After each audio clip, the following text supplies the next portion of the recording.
तो चलिए इन्वेस्टिंग के एक अहम कॉन्सेप्ट को समझते हैं जिसे मैराथन एसेट मैनेजमेंट के लोग कैपिटल साइकिल कहते हैं। इसका आइडिया बहुत सिंपल है। जब किसी बिजनेस में रिटर्न्स बहुत हाई होते हैं तो पैसा यानी कैपिटल उस तरफ अट्रैक्ट होता है, और जब रिटर्न्स कॉस्ट ऑफ कैपिटल से भी नीचे गिर जाते हैं तो कैपिटल वहां से निकल जाता है। ये जो कैपिटल का आना और जाना है ये स्टैटिक नहीं है, ये एक साइकिल है। जब नया कैपिटल आता है तो उससे नया इन्वेस्टमेंट होता है, धीरे धीरे उस इंडस्ट्री में कैपेसिटी बढ़ जाती है और आखिर में रिटर्न्स नीचे आ जाते हैं। इसके आगे जब रिटर्न्स कम होते हैं, कैपिटल निकल जाता है, कैपेसिटी कम हो जाती है और टाइम के साथ प्रॉफिटेबिलिटी आहिस्ता आहिस्ता रिकवर करती है। इस कैपिटल साइकिल अप्रोच का मेन पॉइंट ये समझना है कि किसी इंडस्ट्री में कैपिटल एम्प्लॉय होने से उसके फ्यूचर रिटर्न्स पर क्या असर पड़ेगा, या दूसरे शब्दों में इंडस्ट्री की सप्लाई साइड में चेंजेस से एक कंपनी की कॉम्पिटिटिव पोजीशन कैसे अफेक्ट होती है। चलिए इसको एक एग्जांपल से समझते हैं। सोचिए एक फिक्शनल कंपनी है मैक्रो इंडस्ट्रीज जो विजेट्स बनाती है। कंपनी बहुत अच्छा कर रही है, इतना अच्छा कि उसके रिटर्न्स उसके कॉस्ट ऑफ कैपिटल से काफ़ी ज़्यादा हैं। कंपनी के सीईओ का नाम फॉर्च्यून मैगजीन के कवर पर भी आ चुका है। 9 में से 7 इन्वेस्टमेंट बैंक एनालिस्ट ने उसके स्टॉक पर बाय रिकमेंडेशन दे रखी है। मैक्रो इंडस्ट्रीज का स्ट्रैटेजी डिपार्टमेंट आने वाले टाइम में विजेट्स की जोरदार डिमांड देख रहा है, खासकर इमर्जिंग मार्केट्स में।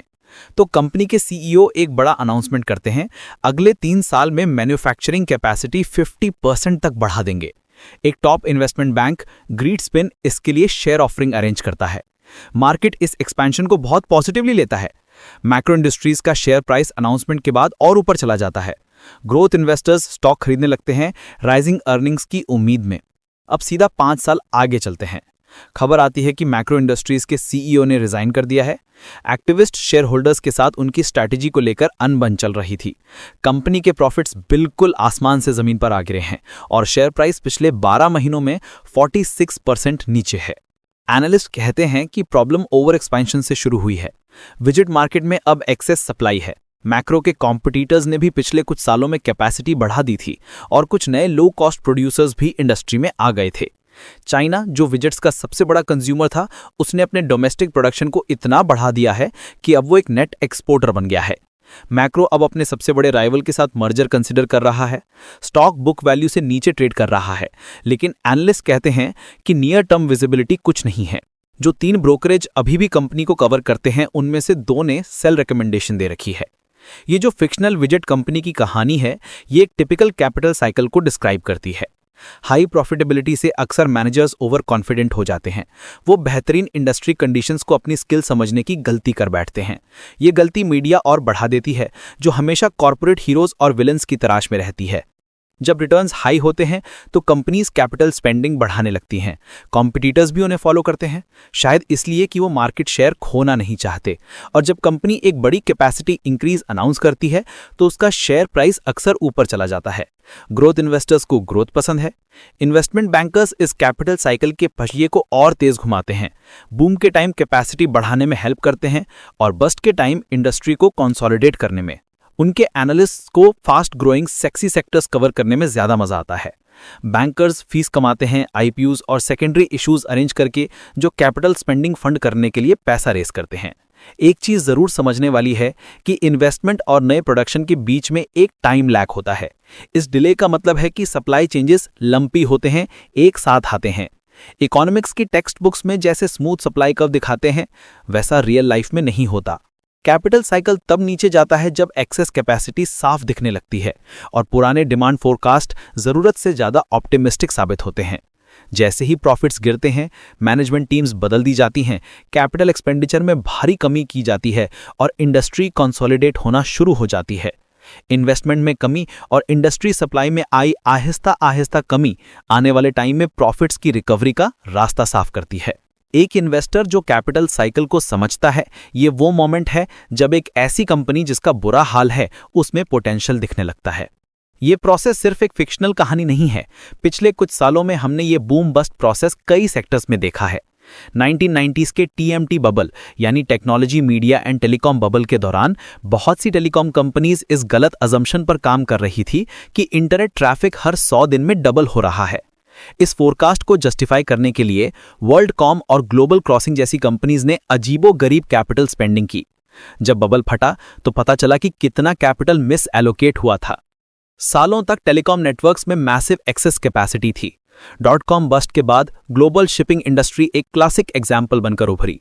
2001 से 2007 के बीच पैनामेक्स क्लास के जहाज़ों के डेली रेट्स 10 गुना बढ़ गए, क्योंकि चाइना का ग्लोबल ट्रेड में शेयर बढ़ने से शिपिंग डिमांड बूस्ट हुई थी। जवाब में सप्लाई आनी ही थी। हाँ, आने में टाइम लगा। एक नए शिप का ऑर्डर डिलीवर होने में 3 साल तक लग सकते हैं, लेकिन 2004 से 2009 के बीच global dry bulk fleet double हो गई। इस नई सप्लाई और ग्लोबल स्लोडाउन का असर यह हुआ कि पैनामेक्स डेली रेट्स में 90% की गिरावट आई। इसके बाद आया कमोडिटी सुपर साइकिल। 2002 के .com बस्ट के बाद जब इंटरेस्ट रेट्स कम थे, कमोडिटी प्राइसेस ने तेजी पकड़ी। चाइना, जिसकी इकोनॉमी इन्वेस्टमेंट हैवी थी, वो consistent double digit annual GDP growth experience कर रहा था। 2010 तक चाइना आयरन ओर, कोल, जिंक और एल्यूमिनियम जैसी कई कमोडिटीज की ग्लोबल डिमांड का 40% से ज्यादा हिस्सा था। जैसे ही कमोडिटी प्राइसेस बढ़े, ग्लोबल माइनिंग कंपनीज की प्रॉफिटेबिलिटी आसमान छूने लगी। उनका रिटर्न ऑन कैपिटल एम्प्लॉयड 2000 के अराउंड 7.5% से बढ़कर 2005 में लगभग 35% तक पहुंच गया। High commodity prices, strong profitability और फ्यूचर डिमांड की तगड़ी उम्मीद ने माइनर्स को प्रोडक्शन बढ़ाने के लिए मजबूर कर दिया। ग्लोबल माइन प्रोडक्शन 2000 से 2011 के बीच हर साल 20% बढ़ी।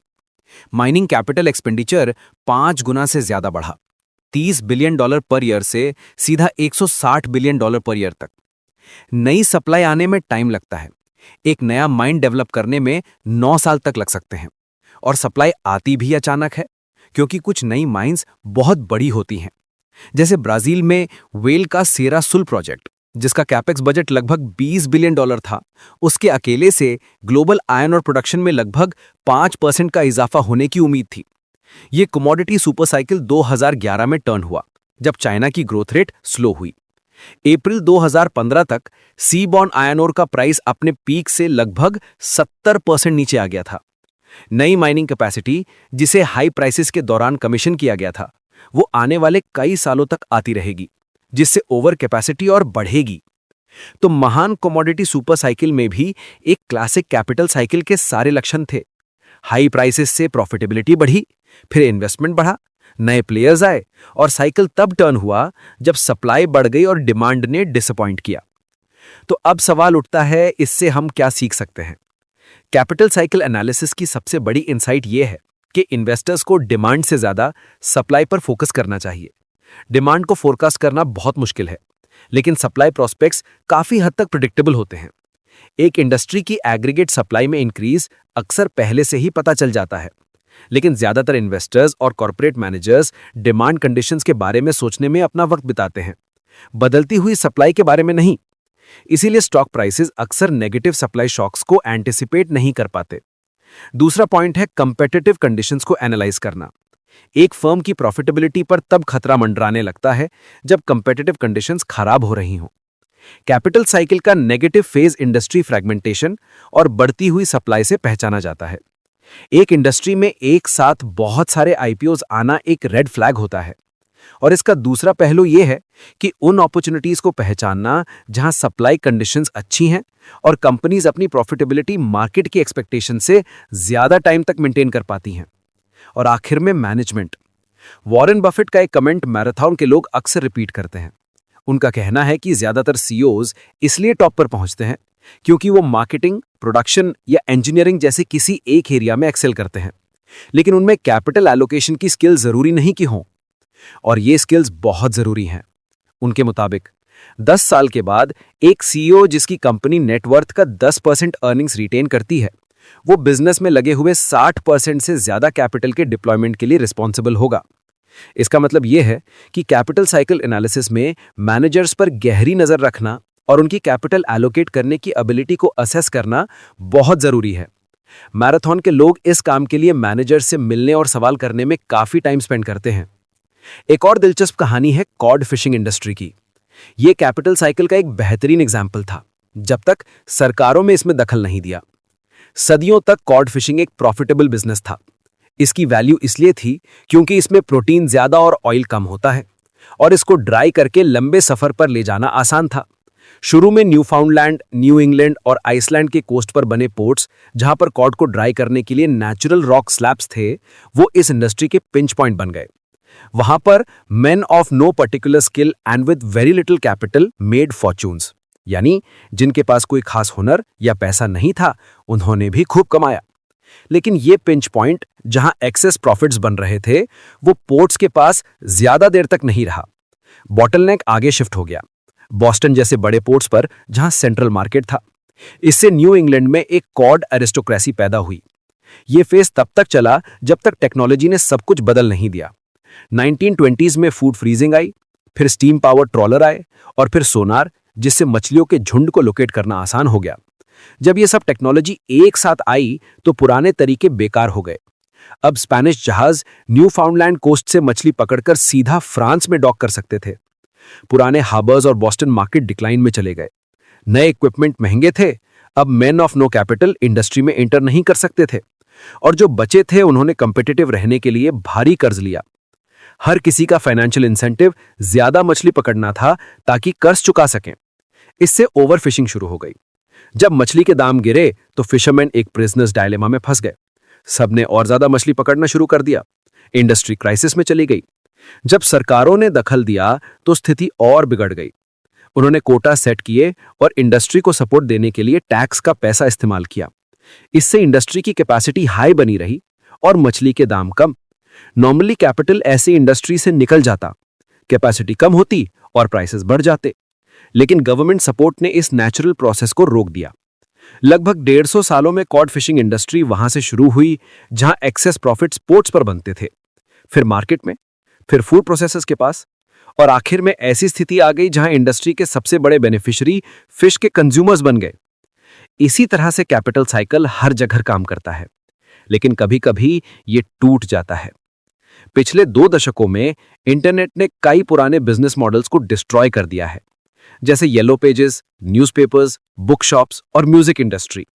और ये साइकिल तब भी ठीक से काम नहीं करता जब पॉलिसी मेकर्स इंडस्ट्रीज को प्रोटेक्ट करते हैं, जैसे यूरोप के बैंक्स को किया गया, या फिर स्टेट कैपिटलिज्म के अंडर, जैसा कि मॉडर्न चाइना में मिलता है। चाइना एक अजीब केस है। कई इन्वेस्टर्स मानते हैं कि इन्वेस्टमेंट रिटर्न्स इकोनॉमिक ग्रोथ को फॉलो करते हैं, लेकिन चाइनीज स्टॉक मार्केट के रिटर्न्स 1990s में रीओपन होने के बाद से बहुत खराब रहे हैं, भले ही वहां कभी-कभी एक बबल भी आ जाता है। चाइनीज इक्विटीज से पुअर रिटर्न्स की वजह बीजिंग का इन्वेस्टमेंट इंटेंसिव ग्रोथ मॉडल है। यह model cheap capital, debt forgiveness और कभी ना खत्म होने वाले एसेट ग्रोथ पर निर्भर है। और ये फैक्ट कि कई चाइनीज आईपीओस को बड़े स्टेट ओन्ड एंटरप्राइजेस से काट कर बनाया गया है और उन्हें आर्टिफिशियल प्रॉफिट्स के साथ सजाया गया है, इसने इन्वेस्टर्स के इंटरेस्ट्स को और भी नुकसान पहुंचाया है। इसके बिल्कुल विपरीत एक एग्जाम्पल है ग्लोबल बियर इंडस्ट्री की। कई सालों तक इस सेक्टर में रिटर्न ऑन कैपिटल डिक्लाइन हो रहा था। इसकी वजह थी कई सारे ओवरप्राइस्ड एक्विजिशंस। लेकिन इस एक्विजिशन एक्टिविटी का एक नतीजा ये निकला कि इंडस्ट्री कंसोलिडेट हो गई। ये 2002 में शुरू हुआ जब साउथ अफ्रीकन ब्रूअर एसएबी ने यूएस की मिलर को खरीदा। आने वाले सालों में कई बड़े मर्जर्स और एक्विजिशंस हुए। इसका रिजल्ट ये हुआ कि ग्लोबल बियर मार्केट 4 बड़े प्लेयर्स के हाथ में आ गया, जिनके पास ग्लोबल बियर वॉल्यूम्स का लगभग 50% शेयर था। कुछ मार्केट्स जैसे यूएस में तो 2 ही प्लेयर्स, एबी इनबेव और मिलर कोर्स का 80% शेयर हो गया। इस कंसोलिडेशन से क्या हुआ? प्रॉफिटेबिलिटी पर क्या असर पड़ा? ये देखा गया कि वेस्टर्न मार्केट्स में जहां वॉल्यूम ग्रोथ फ्लैट या डिक्लाइनिंग थी, वहां भी ठीक-ठाक प्राइस इंक्रीजेस हुए। इसका मतलब था कि बड़े ब्रूअर्स अपनी स्केल का इस्तेमाल करके रिटेलर्स पर दबाव डाल पा रहे थे। सप्लाई साइड पर कंसोलिडेशन से ब्रूरी कैपेसिटी में कमी आई, खासकर यूरोप में। जब एमएनए के बाद डेट लेवल्स बढ़ गए तो कंपनीज ने बैलेंस शीट डिसिप्लिन पर फोकस किया। मार्केट शेयर के लिए अग्रेसिवली वॉल्यूम बढ़ाने की कोशिश कम कर दी। कैपेक्स भी कम हुआ। इन सब चीजों को मिलाकर प्राइसिंग पर जोर, कॉस्ट रिडक्शन पर फोकस और बैलेंस शीट एफिशिएंसी, मार्जिन्स और रिटर्न ऑन कैपिटल में इंप्रूवमेंट आना लाजमी था। अब आते हैं एक ऐसे कंसेप्ट पर जिसे वैल्यू इन ग्रोथ कहते हैं। कैपिटल साइकिल एनालिसिस शुरू में उन कंपनीज में इन्वेस्ट करने पर फोकस करती थी जहां से कैपिटल निकाला जा रहा था, और उन कंपनीज को अवॉइड करती थी जहां असेट्स तेजी से बढ़ रहे थे।